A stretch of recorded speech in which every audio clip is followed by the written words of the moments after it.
Hello, everyone. Welcome to Coffee Break. My name is Spencer Campbell. This is the season 2 premiere of Coffee Break. We're back after summer break because I'm a teacher and I take summer break. We're back, ready to talk to more friends and awesome people in the TTRPG community. We got a new time, new day. So we'll see how this goes. It's more like afternoon coffee decaf. I mean, I'm not doing decaf. I don't know about you, but Oh yeah, I'm full caffeine all the way. Yeah. excellent, perfect. That lovely voice that you heard is my guest for this week. A fine, wonderful designer, fine person indeed. I've got the incredible John Battle here with us, also known as Bats online on Twitter. John, how the heck are you? Oh, I could be doing better, but hopefully the coffee helps since it's nice and hot. What kind of coffee are you rocking with right now? We're both Chicago It's people. just it's just a Dunkin' Excellent. Keurig from Perfect. Walgreens, real top of the shelf stuff right now. Excellent. Perfect. I always like to see if anybody in around here does like goes out and seeks the beans of the Chicago roasters and stuff like Oh, that. I want that's coffee is something I would want to care about, but I just haven't found the time to Yeah. cultivate that hobby yet. Yeah, I need to like reach out to Travis Hill, who is like a huge coffee person, and Adam Bass is too, and just reach out to the both of Mm, them and be like, teach me how to get nerdy about this because I need something to just truly throw myself into. yeah, right. A My, new hobby. my a very good friend of mine, Mike Riemann, that name might be familiar to folks. He did the layout and art for like the newest Slayers update and the Almanac Hmm. and stuff. He's also a Chicago local and graphic designer. He used to be the graphic designer for Metropolis Coffee, and that meant just like unlimited amounts of coffee being thrown my way. Like every Friday, whatever beans they had roasted and hadn't sold, they donated. So anybody could go back in there and just shovel, literally just Wow. shoveling bags full of coffee. So I miss those days. I understand that Mike has a much better job now, but there's a small part of me that wishes he still was at Metropolis. Can't undersell the value of a good perk at a job. Yeah. You gotta Yeah, have the free beans. perks. I mean, come on. Free beans, just and it was. I mean, truly, you just went back there and they're like, grab a bag, here's a scoop, do whatever you want to do. We Go won't to ask town. questions. Which meant I walked away with like 5 pound bags, which of course I didn't use all of. So everything in excess is what I say. Moderation is for fools. Hey, do coffee beans go bad? I don't know. I I think don't. they You go know. like stale, maybe. I don't know. Just put some creamer in it. It'll be I'm all not a coffeeologist. right. But yeah, cool, excellent. Yeah, I'm also just drinking some bullshit instant thingamajig, instant pod thing Hmm. because as much as I want to get into like all the nerdy stuff, I also uh, don't have time. Time. Yeah. Turns Got out too many other things to nerd out about. exactly.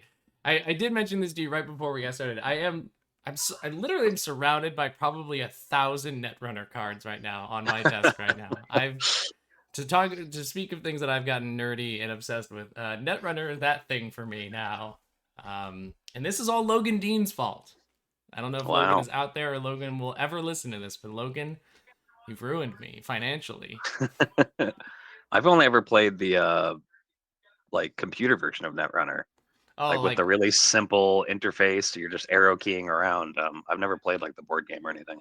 we'll maybe when we play some board games, Logan and I will just like Yeah. voraciously talk about how much fun Netrunner is and how it's literally the perfect card game that's ever been invented. Well, And that I sounds exciting. because I think it's so good. The one fault is that it's only for 2 players, which is Oh, a okay. shame. But it's also its greatest strength. So who knows? Who I knows? feel like I haven't played a lot of two-player board games, like specifically made for two players before. I've been getting into them more and more just because my wife and I will play games, and I'm just trying to seek out the games that do like sing in that 2 player space, either because they're intentionally designed for that or they just play well there. Hmm. Um, we're huge Star Realms fans, so that's another card game we really like. Speaking of Logan Dean, Logan recommended another one, Dust Biters.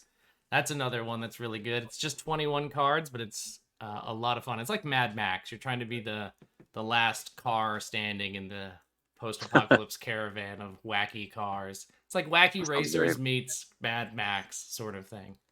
Hell yeah. Got my dog sniffing around in the background. Make sure she's not up to no Yeah. good. It's a Go cute Clover. dog. Yeah, she's pretty good, isn't she? How are you, Clover? How Hope are she knows. you? Yeah, she didn't have to go to school today, so she had her Oh, day off. Cool. Well, welcome to Coffee Break. I'm really happy to have the chance to like sit down and actually chat with you. yeah. I think it's the first time I, we've really talked, besides like I guess some Twitter DMs or something like that. Yeah. I think so, yeah. Which is one of those things where like you and I are both in Chicago area, and like there's a lot of us that are in the Chicago area that Yeah. I've been like dying to have any kind of Yeah. interaction with, but also it's been very hard recently. So yeah, only recently. I'll name drop him again. Logan Dean and I have been playing a lot of board games together, and now I'm hoping to just like pull more of you into Yeah. this web until there's like a huge squad of us taking over stores and playing board games all day. Yeah. I recently, like last month, got invited to a Chicago only like TTRPG Discord server, and I was like, wow, there really are. Like Adira lives in Chicago. Mm-hmm. I'm supposed to hang out with her soon. Adira's like 15 minutes down the road from me. We're like Yeah, really close to each other. it's pretty crazy. Yeah. And Josh Hiddy, or also known as Ostrich Monkey online, he's also like 15 minutes the other direction from me. Oh Yeah, my it's gosh. bizarre how there's a lot of us. There's dozens of us. Yeah, we demand to be taken seriously. um, well, for folks who are maybe not familiar with some of the RPG stuff, like what's some of the stuff that you have done, John, just to kind of like familiarize people at home with what you do. Yeah. Well, I think the most popular thing I've done is probably Dot Dungeon. I mean, hey, you made a video about it. Damn right I did. I got my Yeah, big pile of Bats books here for books. for this. But I think that's the one that's gotten like the most, like clicks and downloads, and like people have actually written about it and stuff. So that's probably the thing people know me for. If they don't know me for that, I used to write under Death McGuns on Reddit, and I wrote a lot of Reddit stuff for free, lots of like setting material. And I still get people messaging me about that, so maybe they know me from that if they don't know Dot Dungeon. That's cool. That's very cool. That Dungeon's the most popular game, huh? That's pretty. I think it is. It seems like it. That's awesome. I mean, so Yeah. Dot Dungeon is it's obviously inspired by like a group of people playing an MMO together. Yeah. Did you play a lot of MMOs like growing up? Was this like Um. a foundational experience for you? Yeah. Well, less MMOs, but I did spend a lot of time online, and then playing like Halo and like other Mm, first-person shooters with my friends. And we played WoW for a little bit, but I never could really afford a computer when I was younger. mm, So like I had like the N64 for a really long time until I finally could get like an Xbox and then played Halo. Um, nice. but playing online, I feel like that was a huge part of my childhood, because I was sort of growing up in the early 2000s is kind of where people started to move away from like, oh, let your kids play outside, to, oh, everything's dangerous, keep them inside sort of mentality. And we still played outside a lot, but video games is sort of like, I guess, how we, I don't know, hung out most of the time. So Yeah. yeah, that was a foundational experience. Oh yeah, we were the same way. We were the outside kids for the longest time, and then we got our hands on like GoldenEye and Yeah. the Xbox, and we're like, my outside doesn't have Master Chief. What am I supposed to Yeah, do out exactly. there? All I have is a Internet stick. better? Right. I feel like this is a pretty straightforward thing. Yeah, I never Yeah. got into MMOs either. Uh I just I never it never clicked for me. I had a couple friends who were really into them, but we were the Mm. same path where it was like lots of online nights playing Halo for sure. That was like the game in Oh yeah. college was Halo. In the dorms like on like LAN and everything like that. To date myself. And then played a lot of like Diablo. Diablo was the one that we played a Okay. lot. Yeah, I And know a lot of people into Diablo. Yeah.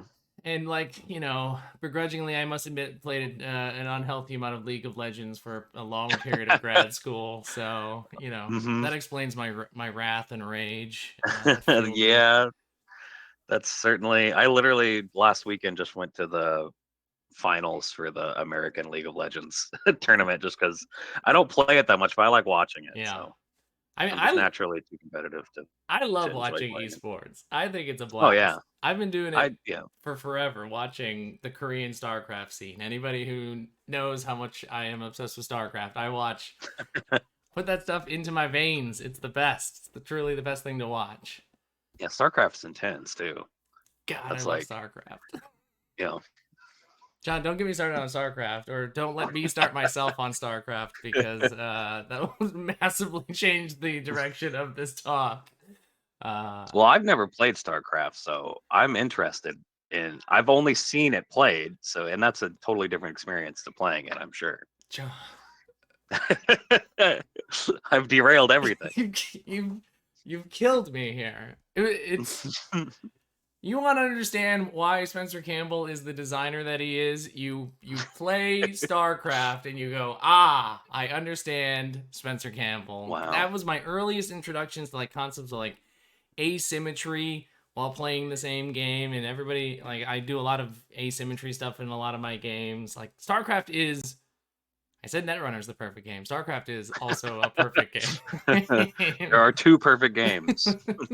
And never shall they meet. Yeah. But no, I freaking love StarCraft. It's so good. I mean, and admittedly, I haven't played it in a long time. I like replayed some of the campaigns over the summer just to put that into my life, but I haven't played any kind of competitive in a long time. I couldn't even imagine. Like just watching people play it, I'm like, this seems like so far out of my league. 'Cause I'm maybe to people's surprise, I'm actually not that big of like a gamer. Hmm. Like I play video games. I like thinking about video games, but I don't spend a lot of time playing video games. Most of them give me motion sickness, and that's one thing. But then also, I just get really bored of them after. There's only like a few games that have been able to keep my interest in adulthood for more than like a week. It's fair. So yeah, it's really weird. I feel like a lot of people think that I'm a big gamer, and I totally get why, because I talk about them a lot. But I just don't. I don't know. There's just something about it. It's like I don't know. I just can't get my brain into them as much as I probably would like. That's all right. These things happen. We accept you nonetheless. Like I said, I have my big pile of Bats books here in front of me. I've got both editions of Wizards in the Oh, Waste nice. here. Uh, God damn, this is a beautiful book that you have made here. This is super cool. Do you mind telling folks about Wizards in the Waste? Because I think it's awesome, and I want people to know about it if they don't know Yeah. about it. Just trying to see if I have one right next to me. I do. Hold on a second. I'll have to get my Spanish version too. Oh hell yeah! Because it came in before this version did, which is a funny story. But the Wizards in the Waste is a book slash tabletop role playing game where you create your own spells using basically different media. Like either you can use books, paintings, comics, anything you can think of, you can turn into spells just by circling words, phrases, panels, images, whatever you'd like. And then you basically have to bargain with various different currencies to make those spells do what you want to without taking too much of a blowback. So I like to call it a bargaining game, a game of arcane bargaining, because that's kind of how I at least used to play like Dungeons and Dragons and stuff. It was a Mm, lot of like, oh yeah, sure, you can do that, but this thing might happen, and right. that those sort of bargains were always my favorite part. So I decided, hey, I'll just make a whole game where that's all you do. And so it is being fulfilled right now. I've sent out hundreds of them already. Still have hundreds more to go.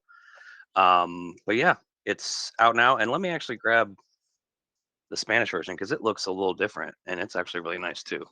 That's so cool. So For those of us, is this something that you had like translated and then you then are publishing it and like distributing the Spanish version yourself, or are you working with somebody to do the Spanish? no, it's this company called Hills Press. Mm. Um, they reached out to me. early on during the crowdfunding on the website. And they just asked me if I would be open to doing it. And I looked on their website and they had done like some old school essential stuff Mm. and a couple other games. So I was like, yeah, sure. I'll let you do it as long as I don't have to do anything. Because I have to take care of this book first. And even though you're basically doing the same book, like I can't handle both of those. So as long as you can do that, I'm totally fine. And they said, yeah, sure. And, they had to bother me for some things because they were like way more on the ball than me. But the book ended up coming out really gorgeous. And like, if you're looking at yours, it's like a red undercover. They have like a white Yeah. one. It's got like Oh. a cool little, it's kind Oh. of hard to see in the light. Dang. It's got a little pattern on the back of it. It's really gorgeous. I really want to work with their printer Yeah. again. But yeah, if you speak Spanish, they are selling it. I think it's just hillspress.com. Or if you just search for Hills Press Publishing, it'll come up. I'm pretty sure they still have copies. And they did a really good job. I'll probably work with them again because it was really easy. And like I said, it turned out really well. That look. I mean, just that outside with the constellation on the back looks really, really nice. Yeah. And like I said, that one, it came in before mine because my printer was a lot slower. And so when I got it, I was like, I hope the English version is like half as good as this one because they really knocked it out of the park. And I'm glad. I feel like both of them came out really well. So That rocks. Congrats on that. That's super yeah, cool. it was super stressful. That's To for sure. to make it, to make the whole thing. To work, it's like the first time I worked with, I guess, like an actual printer, like Mm, not just mix them where you send them the file and they send it to you, no questions asked. Sort of trading that for like a better quality book, but also working with people. right. Um, and it was really stressful. There was a lot of issues with it's like the first time I had to deal with like color density on a page because the ink was like bleeding through too much and various different things that I had never had to encounter that kind of pushed the book back from being released in like April to being released in August, which was it's just that's always stressful. Yeah, that sounds way more involved than here, computer, take my files and magically send me books Exactly. in a few weeks. Yeah, I love Mixum. They're really great. I really like working with a printer too, but it's just a whole different ball game. It Yeah, requires more money, I feel like, just because you have to wait longer for the book. Whereas Mixum, you get the money, you send it to them, done. This is like a much more prolonged process. So right. it's just Well, the book turned out great, so thank at you. least I'm really glad. I was so worried. Not gonna lie. there is always that small moment. I mean, I feel it whenever I get books delivered that I've printed, where I the box is in front of me and I have to open it, and there's that small Hmm. moment of fear, like, did I fuck this up? Does it look okay? Is it gonna be all right in there?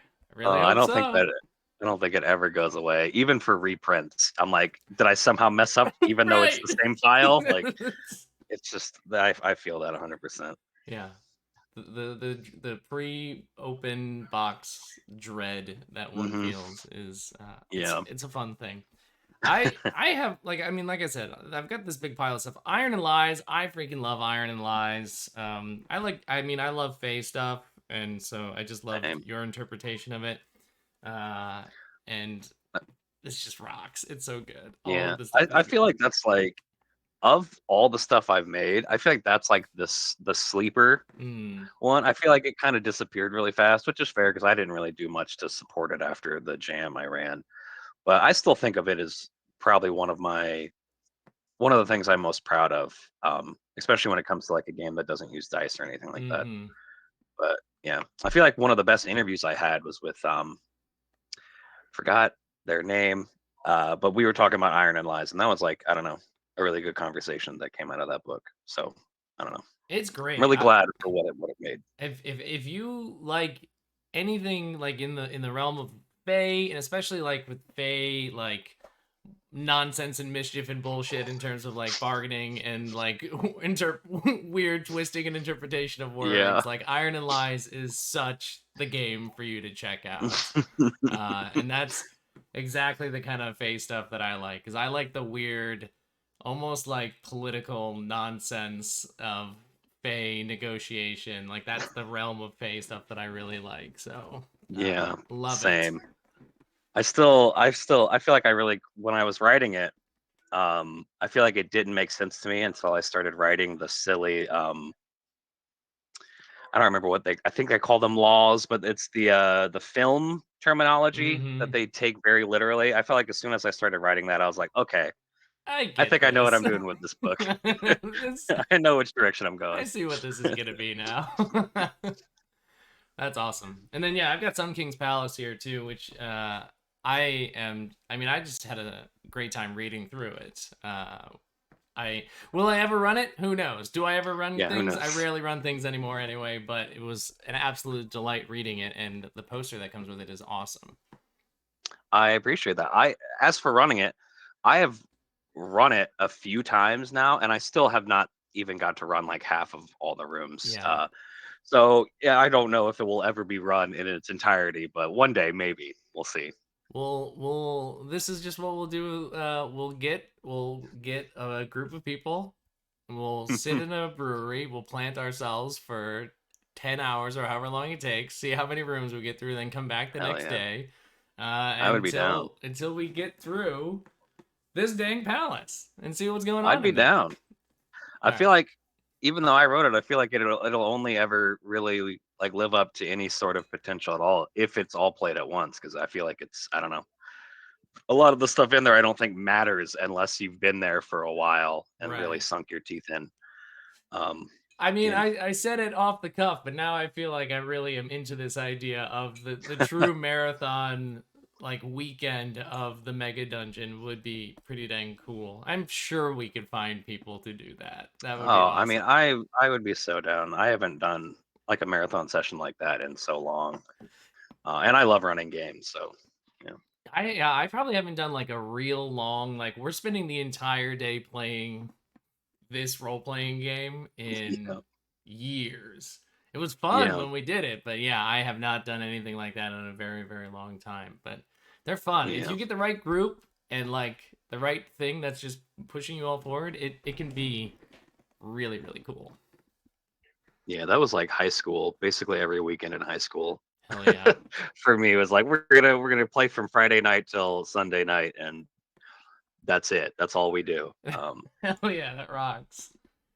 Uh well cool. So you're not a big gamer, as you said. So you're not playing a lot of the video games. Are there any like board? I've been like the only reason I ask about board games or card games is because I have been like re-throwing myself back into that world, and I'm just curious. Are there any like board games or card games that you're like a big fan of? well, I don't get to. I haven't got to play that many board games. Like, so Mm, my favorite board game is still like Risk because nice. that's something I played a lot with my family when I was younger and when they were, a lot closer. So yeah, Risk. As for card games, like I used to play Magic the Gathering. Oh But I guess if boy. Munchkin counts, Ha! I've played a lot of Munchkin. We played a lot of Munchkin in grad school. That would be our thing. Like we would spend like Friday nights. We would we'd get our work done in the office, and then we would have beers in our mini fridges in the office, and we'd wait till all the faculty left, and then we would open those and we would play Munchkin or Magic or some whatever game it is that we felt like playing that day. Hell yeah. So I mean, there's a million things that I want to like chat with you about, but like I feel like the thing that I definitely want to spend a good amount of time talking about is just like the and I think you said it perfectly is like the concept of like burnout that's not burnout that is the just the feeling of how am I going to keep doing this or should I keep doing this that I think I mean I've seen you talking about it recently. I've been talking about it. I've seen a number. I feel like I've seen a lot of people talking about Yeah, same. Yeah, this like I simply can't do this anymore. And there's like a lot yeah, of different reasons that folks are like talking about or that is they're like here's the thing that's like this is the thing that's burned me out or the thing that I can't yeah. do anymore. Um so I know that you had recently kind of talked about a lot of this stuff. I'm just generally I'm we can kind of go in this in whatever direction you want, but like where did that like when did you I guess when did you first start like feeling this because I'm curious when you've like when you started feeling it and like the time between when you started feeling it and like when you decided to start acting on it because I that window is a an interesting window to me. Yeah. You know, that is a good question. I haven't really thought about when it started as much. I feel like it's happened in different stages. Mm, Like when it first happened, it was back when I wasn't even making any money off this, and it was just something I did on Reddit for fun because I literally couldn't stop thinking about RPGs. I had to write. That's all I could mm-hmm. do. And it got to a point where on Reddit I was feeling really burnt out, just because Reddit is. It was really nice to me, but even then, it was very unforgiving, very cruel in a lot of weird, kind of small ways that really build up. Mm, And so I feel like I had a moment then where I was like, I can't do this anymore. And I left and joined Twitter just to see if it was different. And that sort of change, I feel like, let me keep doing it. And actually let me, turn it into, yeah, the career I have now. But after that, like post full time, I don't really know when. I don't know when it started. yeah. But I know it had to do with it had to do with Twitter. Yeah. It was Twitter. Um and just and I because I've been thinking about it a lot since you asked me to, come on here. I've been trying to think too, about what it is, like what the feeling is. And I really think it just boils down to the amount of different jobs you don't realize you're doing, and the Mm, amount of different jobs that you're basically asked to do, that if you say no to, it just means that you're done. There's not much you can really do unless you do all of these different things. Because when you start thinking about anybody who's like a professional, the first thing you realize is that they definitely don't ever talk to people. They right. have a social media manager, they Right. have a community manager, they have somebody who packages orders, they have somebody who sends emails to other people. They have all of these different things. And I remember, I think the first time, maybe not the first time I felt it, but the first time I really thought about it was actually after Inside came out, the Bo Burnham Mm-hmm. special. And he talked about how his role as an artist changed as he got older to be, I'm going to disappear for a long time and then come back with something. Whereas, he used to be, he grew up on social media, that was like his Right. thing. And as soon as he started talking about that, I felt like that. And even now, as I'm talking about it, I feel like this difference in my chest. It's like, that sounds like an ideal Doesn't scenario. that sound I want to so nice? disappear, and I'll come back next year with another book. But until then, you don't see me. I'm gone. Send emails to my manager or whatever. But yeah, I think that's when I first started to really think like, oh, this stuff is actually weighing on me. Like Yeah. it's affecting me emotionally, at least.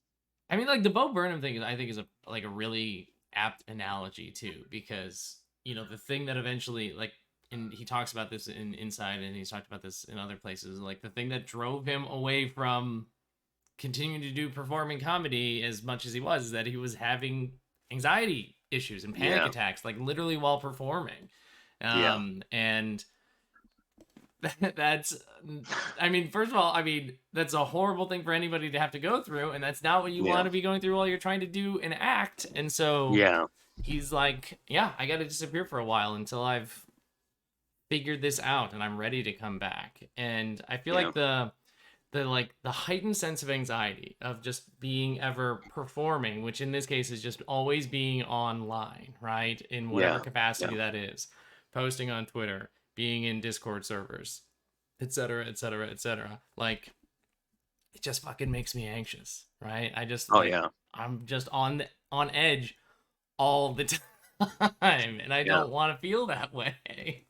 I think what you said is the key to it. Is like you're always on. And I've even tried to write about it a little bit, at least on like my YouTube channel. Just like the idea that like for the last 2 years, I've never clocked out of my job. And it's even like saying that, it seems so nebulous and so hard to pinpoint. And I think that's kind of the problem, is that with a job where you're doing all these different roles, their boundaries overlap and cross over into your normal everyday life. Like I'll check emails when I'm out, like on a date, or like Mm-hmm. oh, I'm waiting for the movie to start. I'm in a movie theater. I check, Discord. I check Twitter, and it's like as much as that's like a normal everyday activity, it's not that when it's your job anymore. It's I don't know. It's an expectation that you put on yourself, but then you also realize it's being put on you because I've had so many things, and the most recent thing, which is what led me to actually like tweet and be like, I'm done, where people just like expect you to be online and know everything. Yeah. And when you don't know something and operate under that not knowing, suddenly you become like an actual like a bad person, like ethically. And it's just like I don't know, you realize you're not really putting it on yourself so much. Like you realize, oh, this is actually everything is being put on me. Mm-hmm. And even if I'm doing it to myself, there's obviously some outside pressure. And at least in my case, it made me think like I have to like I can't have those expectations. And some people have obviously been able to flourish under them. But I've never been the most cool person. I have lots of anxiety. And I'm sure there's plenty of other people who haven't even made it this far who have also felt that anxiety and have had to leave. I know in just the short time I've been a professional, I've seen lots of people pushed off Twitter, pushed out of the industry just because they couldn't take these expectations that are frankly ridiculous for one person to take on their own. It's so funny you mentioned the idea of like those normal things of like, oh yeah, checking Twitter and hopping on your email is like a normal thing that people do, except for when Yeah, it's your job. And it's really interesting you say that because like for my other job, like I'm a professor of psychology, I don't have my work email on my phone, right? So like I have somehow managed with that to be like, there's a yeah, line between when I am working and like when I am not. I don't engage with that job during this time, and yeah, yet with the RPG stuff, which admittedly it's not my full-time job, but I've been doing it enough now that yeah, it feels relatively professional that like I feel like I've got to be on. I've got to have that email. I have to yeah, have my Twitter ready. I have to be ready to respond to a thing like that. When for some reason I was able to put that line in my actual yeah. my actual job, I don't know like That's so interesting. why I couldn't do that or why I can't do that with with role playing games. Yeah. I don't know. I don't know Part what. I don't know why. a part of me, like when I think about that, because I think about my last job was mostly at a computer all day in an office. And for me at least, and this is probably not the same for you, obviously, because you're like a teacher. I feel like you have to care about your work at that point. For me, it was that I didn't care about my office job. So I was easily able to be like, after 5 o'clock, don't message Mm, me. Um, so yeah, I don't it must obviously not just be that though, because you should like you have to choose to be a teacher. That's like a passion.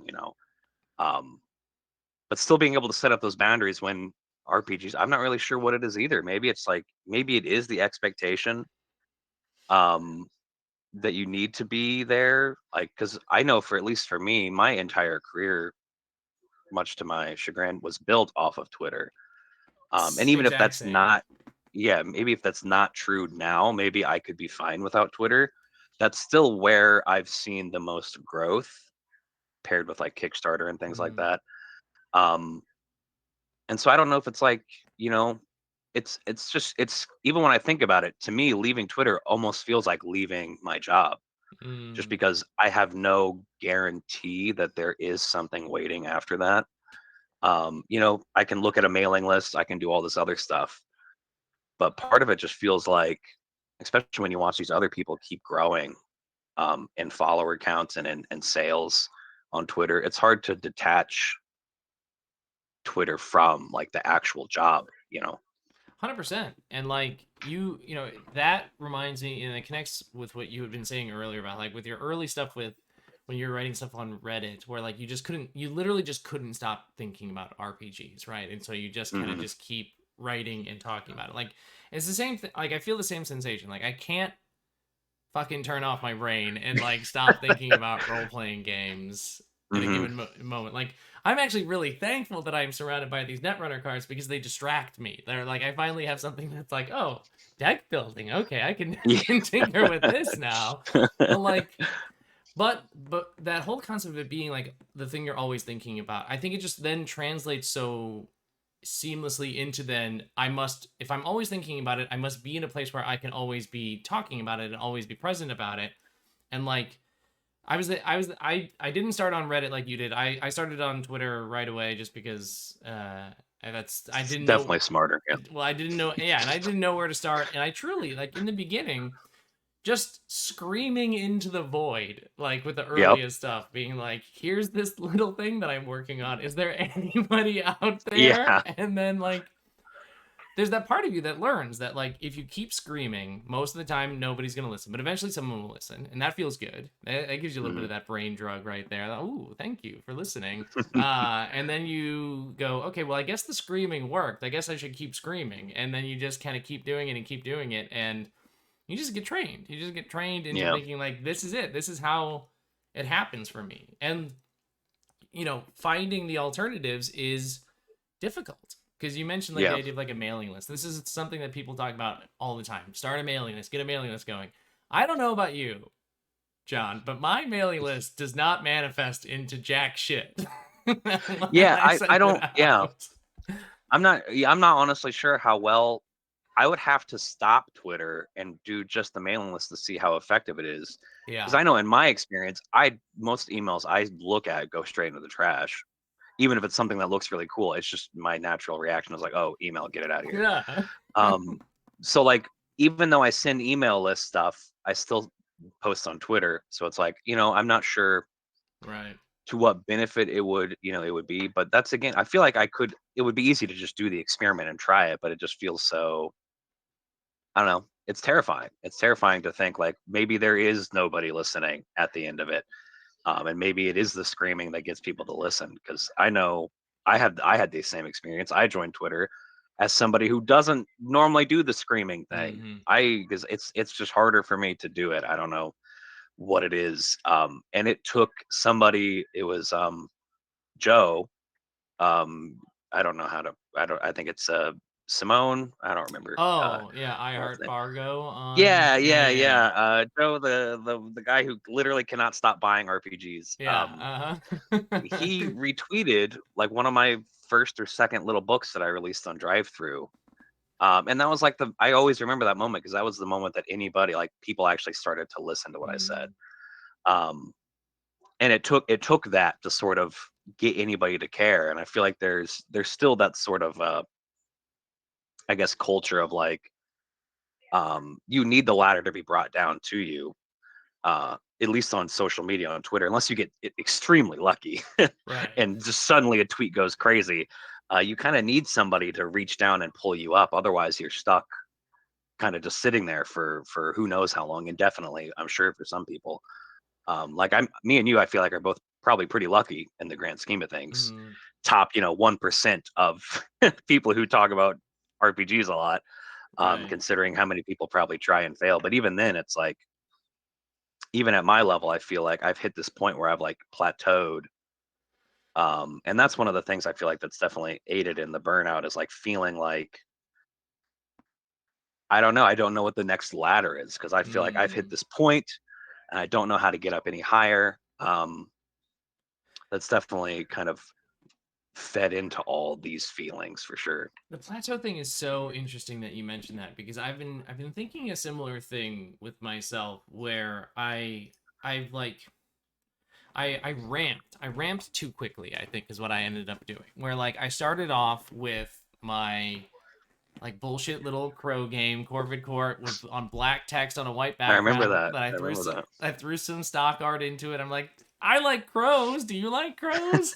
And then from that point on, the for me the thing that I think that is like getting me into trouble or burning me out, a part of it is like I then started doing bigger projects. I started to try to make bigger projects. So like Slayers was my first bigger project, and that is Hmm. required like assembling a team and like getting to a certain production value. And then I wanted to exceed that production value on my next thing, and I wanted to exceed my next production value on the next project. And Yeah. um I've reached that point where it is now like a project feels like a fucking project now. It doesn't feel like a game that I'm designing anymore, but it feels like Yeah. I have to like it has to be a certain thing because of what I've been working on so far. And so the question is, do I continue to try and go up that ladder, or do I like stop myself and just Yeah. like breathe and enjoy it again? And like I think that's a big part of it, is that it has felt like I think project feels like the right word in like the negative sense of the word Yeah. project, where like I just want to make like silly bullshit games again, or I just want my games to like not have to be a certain way and be okay with that. And there's a part of me that says you just do that, and then there's a part of me that says you can't do that. You've done other things that say you can't Yeah. do that at this point.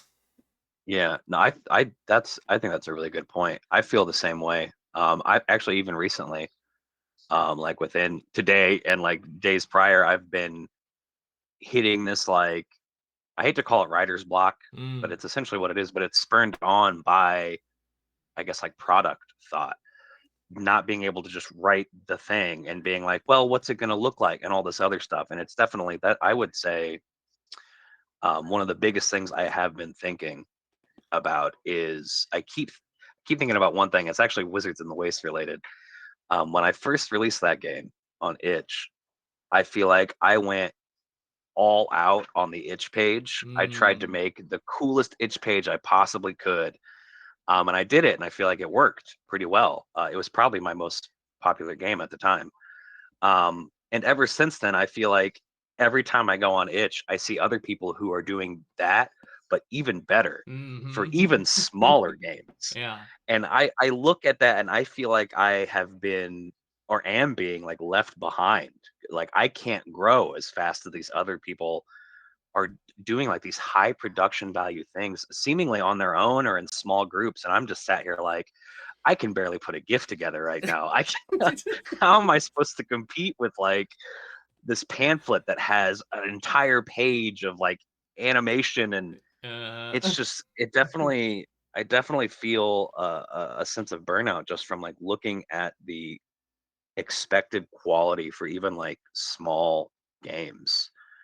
That kind of just halts me in my tracks because I don't know, sometimes I can't do layouts, sometimes I can't mm, do anything special.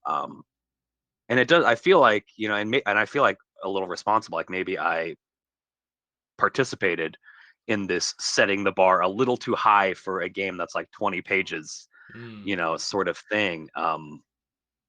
That sort of backfired on me where I don't feel like I can keep up with that. At least with the money that I make right now, it's hard to justify um, pushing myself even harder to keep up with like these growing standards for what is a book or what is a product. Yeah, I like for some reason I won't like allow like I'm like lax in some places, and then I like don't allow myself to be lax in others. Like itch pages are the worst. I hate making itch They pages are. so much. It's the bane of my existence is when I make a game and I go, all right, ready to share this with the world. Ah, fuck, I have to actually like put it on itch, which means there has to be like something there. Yeah. Uh I put I know exactly what you're talking about. Like these games that are out there that have just like beautiful, amazing, like interactive inch pages, Yeah. and I'm like, what if I put a blue background on it? That'd look pretty snazzy, wouldn't it? Blue is Oh my fun. god. Uh, so like on itch, I just won't let myself uh do it. I Yeah. can't get myself to like I can't convince myself to like that is a worthy use of my time, even Yeah. though it I mean I don't know if it is or not. That's the thing, is like, Yeah. is it I don't worth know either. the time to do that? Because I think about all the things that I buy on itch, and I don't give a shit about the itch page. Yeah. Anything that I've Same. ever bought, I bought because I know the person who made it. I'm like, yeah, of course I'm gonna buy this thing. Or I've seen somebody else talk about how it's cool, and I go, oh well, I heard it's cool, so I just want the thing. I don't need the Yeah. storefront. I just need the thing, um, which is I feel wild. the same way. Yeah. It's it's weird because I like everything I feel like I said before is true, but then I also feel the same way where it's like I don't actually as a consumer, I don't think about that. Hmm. It's only as a creator that I get kind of caught up in this production value sort of mindset. But then when I go to buy a game, yeah, the last thing I get, like, and even on like my website, I don't do anything special. I just upload the game to the store and it makes it look how it looks. And it Right. obviously doesn't stop people from buying things. At least they don't yell at me for the page looking, boring. So I don't really know what it is either. I feel like part of it for me at least is I am extremely competitive, Mm. to the point where I try to avoid competition as much as possible because it will, you either win or you lose when it comes to like a competition. When you set it up as that, and that can Right. only lead to either very good or very bad. And so I just try to avoid it because it's just not worth it. But I feel like even in like the industry, I feel very competitive where I want to win, even though it's impossible. Right. I want to be the best. I want to be seen as the best. I want to Hmm. make the best book. I want to make a book that makes people go, okay, we're done. No more, Right. no more games need. We We're did done. Which is impossible. It's never going to happen. But I can't help myself. And I definitely have noticed those feelings less, which is how I know I'm kind of experiencing the burnout Mm. when I stop caring about a lot of stuff sort of abruptly, or just slowly over time, which is what it's felt like.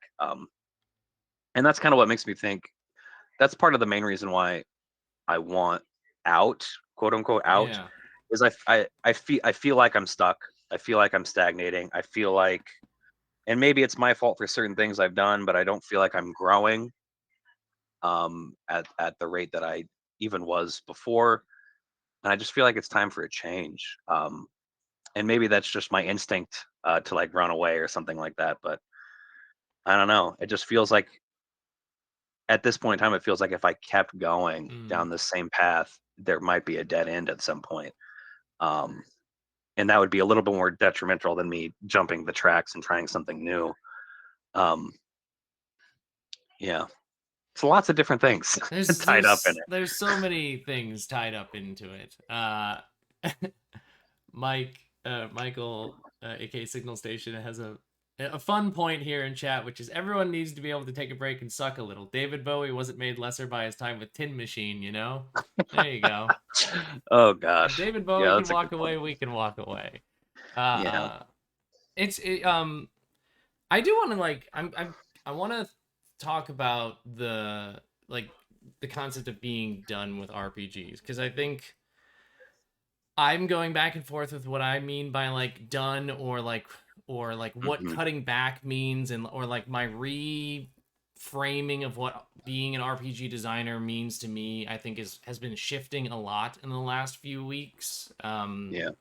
Like for me, I definitely went through like a week or two where I was just like, I just don't want to do it anymore. I'm just done. I think I'm Hmm. good, and if I stop now, I'll be okay. Hmm. And uh, bye, and then I could just disappear into the void, and Yeah. it would be. I was like, that sounds great. It sounds so wonderful to do that.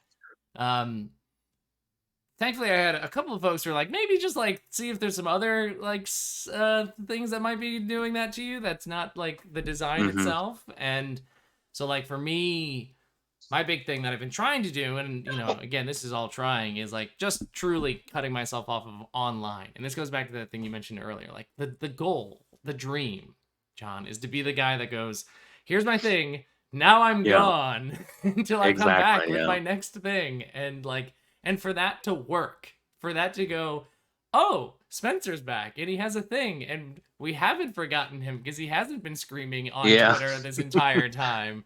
And we have been waiting for him to come back with this thing. And like, that's so tempting. I want to do that so bad. I just don't know if it would work.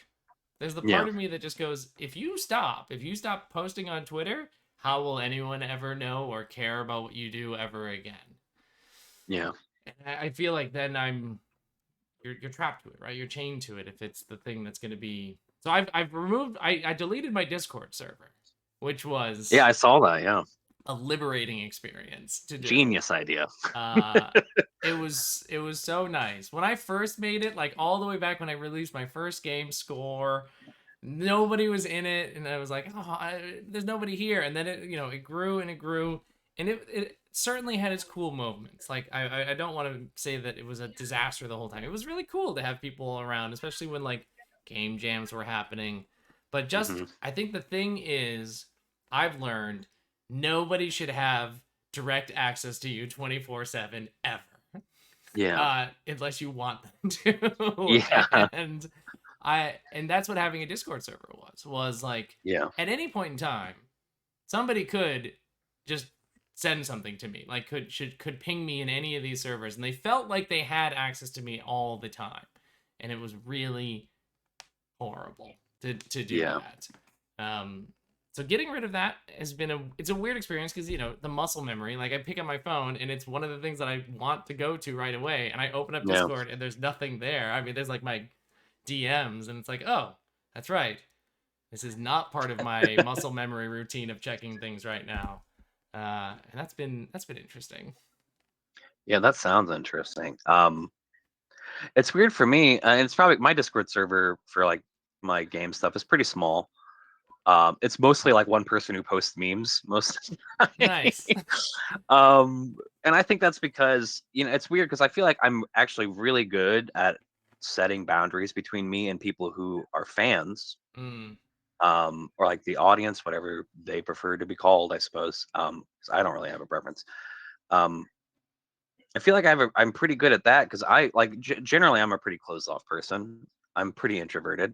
I'm totally fine with putting myself offline and disappearing from people who want to talk to me for a while. mm. That's like a default state for me is ignoring most people. And so I've never really had problems with like the people who like my stuff. Um, they've all been really great. And Mm, that's like the hardest thing I feel like about these feelings I've been having is like they've all been really nice to me. And mm, almost everybody that has seen what I've typed or has talked to me personally has said like, yeah, you deserve like do whatever you got to do. And it's like it really sucks because it's like obviously there's some people who care, and maybe that's enough for me to disappear, and they'll still be there, and it'll be cool, and I'll be able to come back with a book every once in a while. It for me, it honestly just feels like everything outside of them that mm-hmm. that is what drags me down the most. Like, and I know you've had firsthand experience with people being really shitty to you online. I've thankfully never had anything like that, like dramatic. I feel like, um, but I still feel like it just I don't know. Twitter and social media in general just feels so naturally hostile to the point where it's hard to not feel like people hate me for like no what appears to be like no reason. Mm, And like so it's less about like my Discord and even the people closer to me, and it's more about like everybody else who for some reason or another have set me opposite them. mm-hmm. Which seems to happen so naturally on Twitter when discourse is sort of like the means of communication. And I've done a good job of trying to avoid all that stuff, and yet I still feel like I feel alienated. Like most days, I feel completely cut off from basically anybody that isn't like close to me on a personal level. Right. And it's just really weird. It's a really weird feeling. And it's kind of the most recent crop up of that is kind of what led to me saying, okay, I'm done. Because it Mm. just was like, it felt like the straw that broke the camel's back, where I was just like, I'm sick of seeing this stuff. I'm sick of having to care about game opinions when when they're just game opinions and they don't reflect on me because I'm not telling you my game opinions because I know you're going to judge me for them. Mm. Um, which is just like ridiculous. The amount of people I've seen who have been like bullied and harassed simply for having like saying, "Oh, I think play is this and not this thing you were saying," is like astronomical. And it's just like soul crushing to be treated that way or to be thought of that way. Mm. And I'm rather stubborn, and rather spiteful. And so when I get treated like that, my first reaction is to say, well, then fuck you, I'm done. Like, Right. I can do this anywhere I want to. I could go somewhere else and make this. I could leave games. I used to be, a fiction writer. Still do that. So part of me is doing it like out of this like pretty childish, arguably spite. That's just like, if this is how I'm being treated, I don't deserve to be treated like this. Right. I'll go somewhere else. Which has been something I've been known to do. It's how I came here from traditional publishing, because traditional publishing is a different beast entirely. But I was like, if this is what it's like to get one book made, I would rather just do it myself. And I left and did that, and proved I could do it. So it's like, I don't know. And like without Twitter, that stuff would still happen, obviously. But I wouldn't have to be a part of it or have to see it or see people say things about me that are like completely out of left field, or take things out on me that other people have said. And I don't know. It really just feels like me saying I don't deserve to be treated this way by people that have never spoken to me a day in their life. So why should I put up with it? I guess that's the question I've been wrestling with the most, is like, why should I put up with feeling like this just to make a game? And that's kind of, I feel like the ultimate dilemma right now is like, feeling like this, is it worth it? Question mark. Right. We'll find out. And my answer right now is no. Right. So yeah, I mean, I think you have it nailed when you say that it's not the people that are like your like the close either fans or audience or whatever you want to call it, the people who have been supportive and say, who like, I really enjoyed this thing that you did, or anything like that. It is everything else that is just, and that is the part that either you get pulled into because that's the way that Twitter works, or in one way or another, somehow that weighs heavier or feels more impactful. Like, one person saying one shitty thing to me feels 10,000 times more impactful on my psyche and my mood than one person saying a nice thing. Like, if on a given day, if somebody says, Spencer, this game was really fun, we had a blast playing it, and then somebody else said, Spencer, this game fucking sucks. Guess which one is going to determine my mood for the next couple days? And so it truly is just like, for me, like, I've reached that point where it's one bad interaction, and it's like, day is done. Like, I'm not going to accomplish anything for the rest of the day. Like, it derails me to the point where I can't work. Like, I can't convince myself to do the design at that point. And it sucks. It sucks that it's like that. And so, that is one of the reasons I got rid of the Discord, is like, I will just start cutting off these lanes of access, one at a time. And until morale improves. Yeah. And if it gets to the point where Twitter is the next to go and it must go, then so be it. Then I do become, as you are saying in the chat, I become the TTRPG hermit who goes into the mountains and then emerges with my book and goes, look at it. Now don't see me, and then I disappear. I don't know. So I mean, like, you mentioned this idea of being like done, and I don't know. You've been thinking about it. Do you have a sense of what like done is for you? Because for sure. Because I've been thinking about it a lot. Obviously, trying to figure out exactly like what's next. Yeah. And I know I have like a couple things that are on my plate that I would hate to just like throw away. So like, obviously, wrapping up, or getting Lil and Collie out the door. I have another project that I work on called Aberdeen with my writing partner Red, and I wouldn't want to just abandon her with that, so I'm going to help obviously finish that. And then I had another thing that I'm working on that may or may not happen. So like, I feel like it's definitely a wind down. I'm definitely not just going to cut and burn and disappear. I'm not going to get rid of my Twitter. I don't feel like, and the thing is, like, I don't feel like I should have to. That's my thing. Like I said, I've seen plenty of people be like bullied or like harassed off the platform into leaving social media, and it's been better for them. Obviously, like, they are happier now. But when it was happening, it sucked. And I'm not one of the, like I said, I'm really spiteful. I'm not going to let people push me around like that. I'm basically, to me, it feels like I'm just gonna withhold my ideas when it Right. comes to game. Like these are mine now. I will keep them and I will have my fun and I will write them to myself. Instead, I will, probably I'm gonna try fiction. Like I said, I used to be a fiction writer, so I still do it. Um, I don't know. There's a lot of different avenues for writing that I would like to try. That in theory would allow me that further separation Mm. from audience and creator. Things like video games where you can kind of be more anonymous and just release things, or even just like try traditional publishing again, Mm. where I just give a manuscript to the editors and to the publisher, and then they take care of it from there. Right. Um, any of those things. So yeah, and I don't really know how long the wind down period will be. Um, and beyond that, I think when I say I'm done, I mean I'm done. Like, uh, I don't know. I'm just done being part of the conversation, I guess. Mm. Because I totally get what when you say like, someone saying a bad thing can totally ruin your day.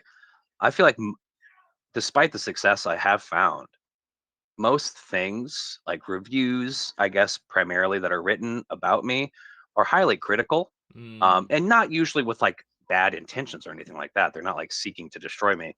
But I'm like one person. Obviously, I'm going to make mistakes, whether it be typos or just like oversights in design.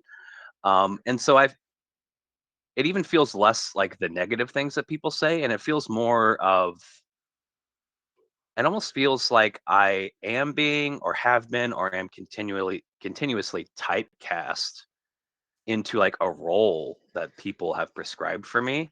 Mm. Um, if it definitely feels like I I don't know, it's hard. It feels like I've lost my identity in a lot of ways, which is like a pretty heavy thought to have, but it feels like I have no control over me, like who I am, and instead it's what these other people put on me for whatever reason, whether justifiable or not, I don't know. Mm. And it all seems wrapped up in like this continuous discourse around tabletop role playing games that basically focuses on like morality and ethics. And it's not enough to have written a game that wasn't good. You have to be a bad person, like ethically, or like to Mm. your core, you're not a good person. And I feel like I see it all the time. And at first, it was easy to kind of shrug off. But the more it happens, the more it's hard for, I don't know, like it feels like it strips me of any identity I have. Um, and it's just like I don't deserve to be seen like that by people who don't care to interact with me or I don't care to interact with. Um, so yeah, I feel like it's even less like just negative things being said about me because I've had to read reviews where people have used like the word fascism in my review, or like in a review of my game. They made sure to be like, yeah, they made sure to be like, well, it's not actually fascism, but it does have to do with nostalgia. And it's just like the most ridiculous things I've had to read Oh my about. And that god. was about my Pokemon game of all games. Like I've run the gambit of like people saying ridiculous things about some words I've written down to be like, okay, I get it. Okay. Write whatever you need to write. And it's just more, it feels like more of just like this step by step progression of like being given an identity that I don't agree with. And that strips me of any other of my qualities and my Mm. actual identity that I identify with. Um, that has been like just slowly eroding like my Mm. soul.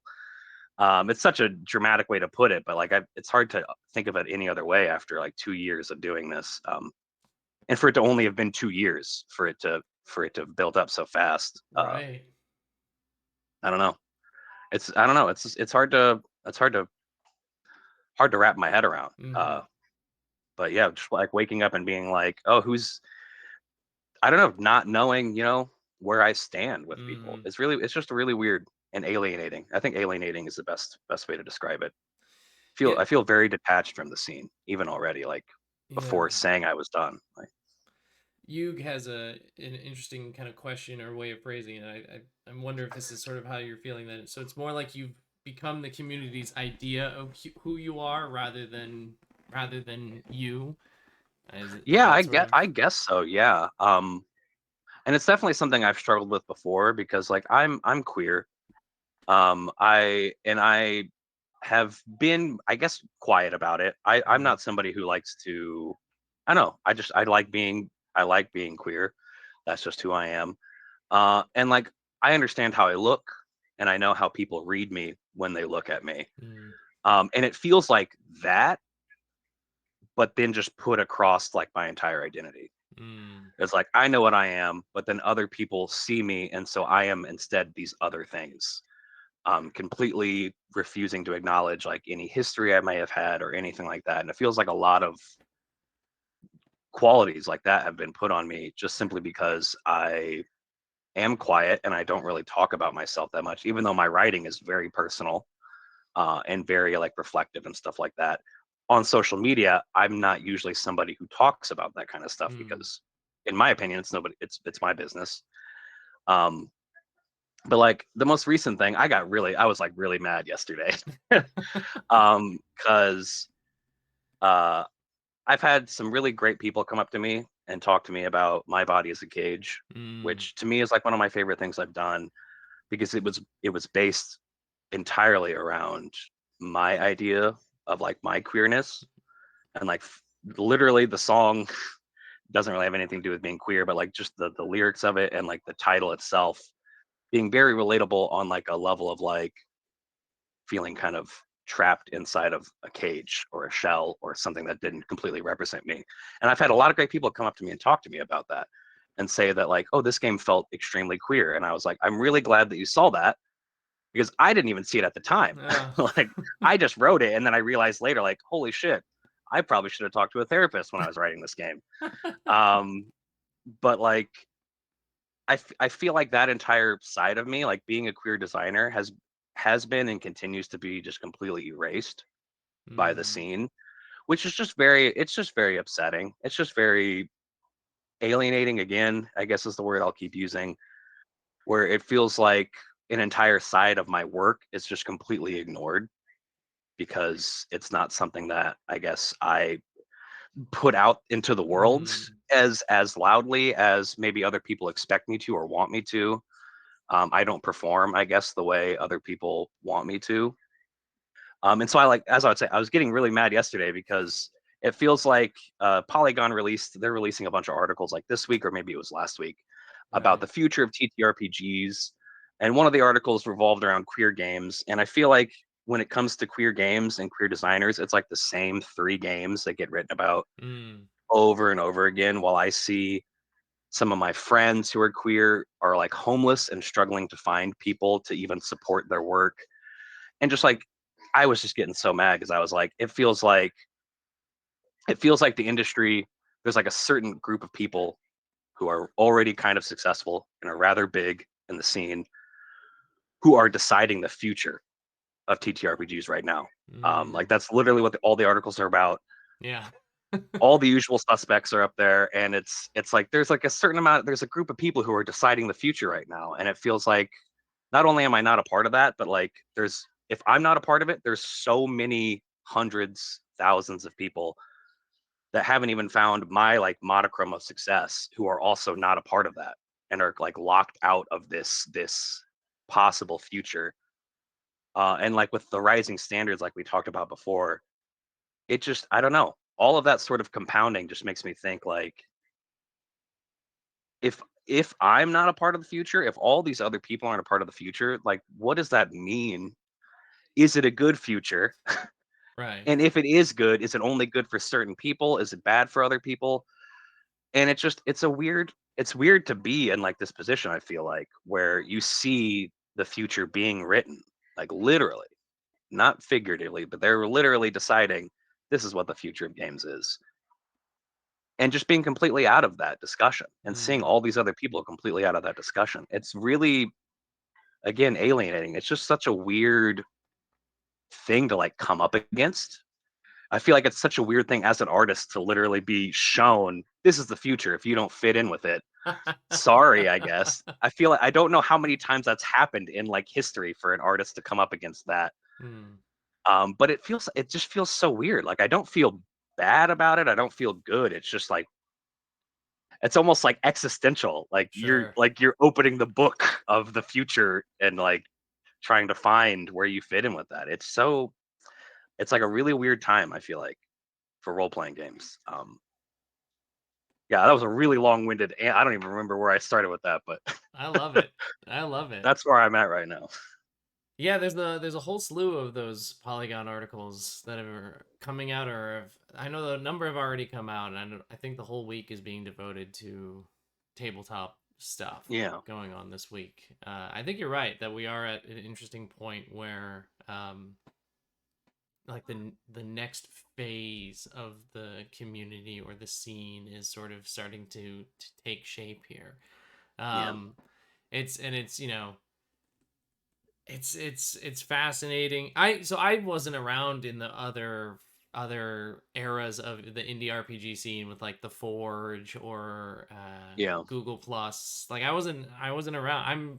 I think I yeah. started probably Same. around the Yeah, same time you did, like 2.5 yeah, years ago, and and so like I don't know anything about any of that stuff. Um, but you're right in that it is very it is sort of the same people getting mentioned again and again in a lot of these things. uh it was interesting. I was interviewed for one of those articles. I'm quoted for my disdain for D&D in one of them, in the one that's good. that's yeah, so I was happy that I was quoted for that. Yeah, I read that I think Chris Bissett was in that article Yeah. too, talking about the DMs Guild. Yeah, I read that one. Yeah, that was a good Yes, one. that one was about like SRDs and open Hmm. licenses as like the frameworks for it was. I remember being like talking about it. I was like, this is so what do you think the future of RPGs is? And I was like, fuck man. Is it I don't know. I make my silly little power fantasy bullshit games because I like video games and I want video games at my table. But I guess I think it's this. Yeah, Um, but I don't know. Fuck if I know what the future of RPGs is. yeah. I don't. Uh, Who knows? so it's tricky. It's tricky. I think John, you and I should just become board game designers. Let's just do it. Let's just hard switch. Let's become card game designers and Hey, that's where the money's at. I mean, let's make some miniatures. Let's get it on Kickstarter and let's print some money. I think that's what we need to do. I've definitely toyed with board games in the back of my head. Yeah. Oh, As really? much, yeah, as much as TTRPGs is growing, it's really weird to look at like any adjacent industry and see actually how much more money Hmm. people are spending on video games. Board games, I guess, are the two, I guess, kind of adjacent things. Um, because I think the thing that bothers me, I think the most about a group of people writing the future is that success, at least in an artistic medium, success buys you distance. The less you Hmm. need to worry about the money that's coming in month to month, the less you need to take on all these other roles to make sure people are going to be there to buy your next thing. Because I've seen Polygon wrote a very, very like lovely article about Dot Dungeon that still gets me like clicks and sales Hmm. today. Like so I've seen what like one article when they post, like 10 a day, like that article is on the front page for like 30 seconds before it was gone. Even just that, like what it can do for somebody. And I don't know, it's upsetting to know what it can do and know that it's happening for like the same people over and over again. When it could be helping so many more people. Hmm. Like and not even like that it needs to be like this charity thing or that journalists should be helping people. And I don't have that sort of grand idea of journalists. But I don't know. And this is like another thing that makes me really mad is it feels like a lot of journalism, like journalism feels like it's growing in RPGs, Yeah. but it feels like it's growing like off the back of like BuzzFeed article style journalism that's like crowdsourced from Twitter threads, Mm. where people say, instead of like doing the work, doing the research, finding games, reading games, being a part of the scene, so many people are just like, tell me your favorite horror game, and then they write an article with 5 of those. And of course, when it comes to something like that, the people who have the most followers, to the people who are already successful, are going to have the people in those threads Right. buying for them. And it just becomes like the cycle of like the same things being talked about over and over again. Um, and that, I don't know. I have a bone to pick with tabletop role playing journalism. It's the whole reason I started writing any sort of review type thing at all. It was just Mm. like, I don't know. It feels, I hate to say lazy, but like it just makes me so mad when I see threads like that, when I see work like that.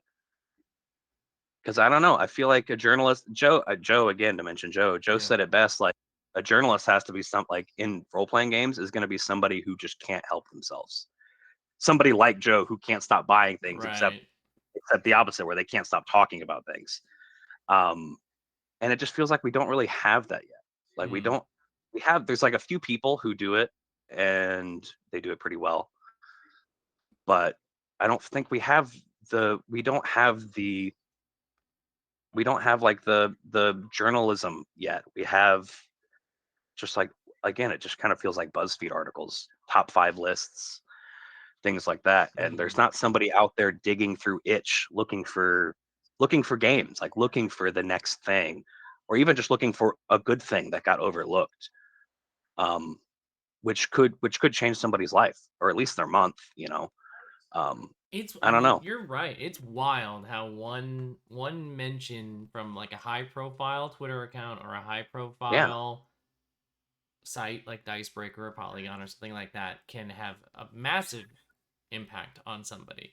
Like yeah, Yug, who has been saying some stuff in chat, and Yug makes cool stuff and has just started doing game design and got mentioned in a Dicebreaker article and had a massive spike in stuff. And like that was an instance where like a relatively unknown person gets a bunch of attention, and it's like, if that was all the time, if that was just happening all the right. time, like how fucking cool would that be? Yeah, like the audience is obviously there. Mm-hmm. I feel like the audience is there and they're hungry for game. Like you can see it on TikTok, like Sam Lay, Yeah. so many other TikTok like influencer. Like there's actually RPG influencers. That's wild to even think about. Yeah. That wasn't there even like 2 years ago. But the audience is there, and I feel like we need the everything else to support that. Like people are like they're hungry for games, and there just isn't that network of reporters, reviewers, all the things that go around that help get things from itch in front of people's eyes. Yeah. Because that's like the hardest thing. It's always been the hardest thing as a creator, is getting eyes on your work. And that's like, to me, the biggest job of news sites, reporters, journalists, whatever your job title is like you're sort of like the connection from the Mm-hmm. audience and the creator. Besides Twitter, obviously, but again, we've had a lot of discussions about Twitter. Uh, but like as a curator, as a person who is in the scene, you you actually do have a lot of power. Like if you're on Polygon, if you're on Dicebreaker, the power you have is probably hard to even understand, Mm. because even if it doesn't seem like you're getting a ton of clicks, like you said, this person had a huge spike just from being mentioned, and like it can affect people, because everybody else is just sitting there waiting Mm-hmm. for you to mention the game to them so they can go and look at it. But until then, they're just consumers. They're just people. They're an audience that hasn't been given, their food yet. They're ready Mm-hmm. for it. And if there's one thing we've seen with like these huge Kickstarters, is that there's millions of dollars that people are like waiting to buy games. They're waiting. And I feel like we need the support system around it so that newer people can find their audience without having to go through Twitter. Like Yeah. having been there, like you having been there for as long as you have and as long as I have, we've obviously talked about the negative effects of that. And maybe new people don't need to go through that to find success, to find a job, because you need like 400 people at like minimum or at most, I don't know, to be able to pay your rent, Hmm. you don't need that big of a slice of the pie to find success. Like I don't consider myself super popular, but like obviously I've been able to do it full time for 2 years. You can do it. I feel like a lot more people can have a seat at this table. And right now, part of like the depression around all this is it feels like the table is just being gobbled up by the same people over and over again. And this table's huge. It could be the biggest table we've ever seen, and tons of people could be sitting at it. I don't know, and I just don't see it yet. I don't see it, and it's upsetting. Hmm. And on top of the burnout, it's too much to handle. Sure. um, but yeah, I don't know. I have obviously a lot of faith in creators. I have a lot of optimism in what is possible. I couldn't do it alone. I feel like I tried as little as I possibly did. Um, and I don't know. Beyond that, I'm just exhausted. I feel like, Yeah.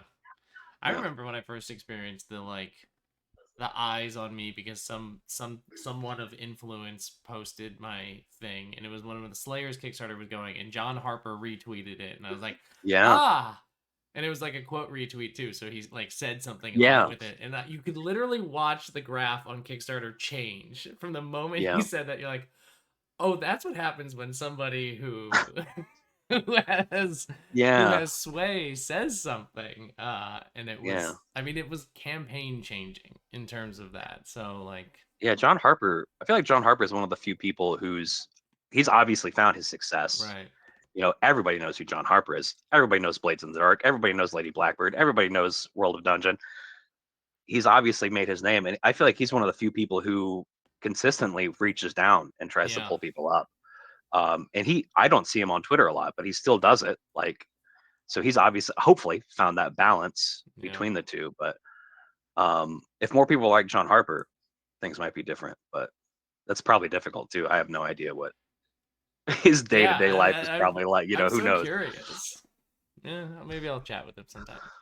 That'd be Sit great. him down. I'd John, watch. tell us how to do this. Tell us how to figure out how to do this in a healthy way. Yeah. Because Bats and I are dying over How are you so nice after here. dealing with Yeah. tabletop How games do for you so long? not hate everybody and everything? Yeah, Explain like him and yourself. Sean from Mm-hmm. Mothership. I remember during the Project Nerves Kickstarter for the zine that with all the articles, it wasn't looking like we were gonna make it for the longest time, and then Sean just shows up and drops like a big chunk of change on the Kickstarter, and I'm like, Sean, what the, what, how, Right. why? Thank you, but like you're too nice. You're too nice, Sean. What the hell? And I know he's done that for a lot of other people Yeah. too. There are a lot of people who are trying to do the work, but that's like another job that just gets put on top of all the other jobs you're doing. I don't think it's necessarily the individual's job to fix what I see as the problems Right. in the industry. I think it takes a network, it takes a support system. Like literally every other media has one. You know, there Mm-hmm. are famous movie reviewers. Right. That's something that could happen here. That I think would take a lot of weight off of people like us, and also just people who are looking for games, so they don't have to scroll through itch for 8 hours with their horrible search bar and all the Or other little itch. Your website's great, but your search function is not reliable. or go to Reddit and ask, I want to play Yeah, this game, and then have everybody say GURPS, and I go, yeah. GURPS is not the choice for everything. Damn it. Tony, if you're out there, if you ever hear that, I know you love GURPS, but Yeah, Tony. it can't be everything. It can't be the every game. Um, well, cool. I mean, this has been really. I mean, for me, it's cathartic. I enjoy Same. talking about it and just hearing about it, just because we've been thinking about and talking about similar sorts of things. So Yeah. if GURPS doesn't work, then use Fate. Yeah, that's pretty much what I see all the time Yep. when I look for these things. Or if someone's like, Oh no. I don't want to use D&D, and they're like, well, what about Savage Worlds? I'm like, there's so many other things. Please Um, read any other book. Please, I promise you. I promise you. I'll give it to you. there, Just there's at least 5 more books you could read. Like at least, please. at least five. Um, But yeah, this has been good. It's been nice for me. It's been nice to just chat Yeah, about it because again, like a lot of this stuff has just been living in my head for the last few same. weeks, and I just have no idea how to talk about it or who to talk about it with. And so I have found this to be a very nice and cathartic and enlightening conversation. So I hope, Yeah, hopefully this was something good for you too. Yes, folks who are yeah, asking, there will be a VOD up on YouTube and in Twitch and everything like that. Also, this is also always released as a podcast, so it'll be in your podcast feeds. You just search nice. Coffee Break TTRPG. You should be able to find it if I haven't messed it up over the summer. Um, John, I can't wait for us to hang out and play some board games and Yeah. have our inevitable shift towards card game and board game design. I'll show you all of the sketches that I've been doing for the card game that I'm working on. I've seen some of your, if it's some of the pictures you've been posting on Twitter, I've seen some of those. Yeah. So get ready for me to just really bombard you with my new passion, which is no more RPGs, all in on card games. Yeah, I'll share my one board game idea I've had in the last 10 years. Hell yeah. We'll make Because this otherwise happen. yeah. Well, this is normally the part where I say, where can folks find you online? I don't know. Do you want to be found online right now, or is Yeah. it a No, I will never stop writing. I don't want to go back and get a day job. That's my motto. It's been my motto for a long time. So I would say the best place to find me is probably Twitter right now, or nerves.games. That's where I release articles. I will hopefully be doing more of those. Um, I want to be part of the review thing. Mm, I don't want to just talk. I want to put my money where my mouth is. And I have before. People seem to like my Lancer review. So check that one out. Other than that, I'm on YouTube. All that's on my Twitter though. So yeah, listen to cool. me on Twitter. I will continue to post Pokemon memes. What's your Twitter handle in case folks don't? It is. Let me look. It is Link, my name. It is yeah. John Battle 117. Links to all this stuff will be in descriptions and everything like that as Yeah. well. Well, John, thank you so much for spending your Tuesday evening drinking coffee and talking with me. Oh yeah. I'm I'm all awake now. yeah, I'm feeling it now. I'm feeling it, ready to go take on the day. I'm gonna start reading this book. We'll see how it goes. Hell yeah. And I might crash here in like an hour, but we'll find out.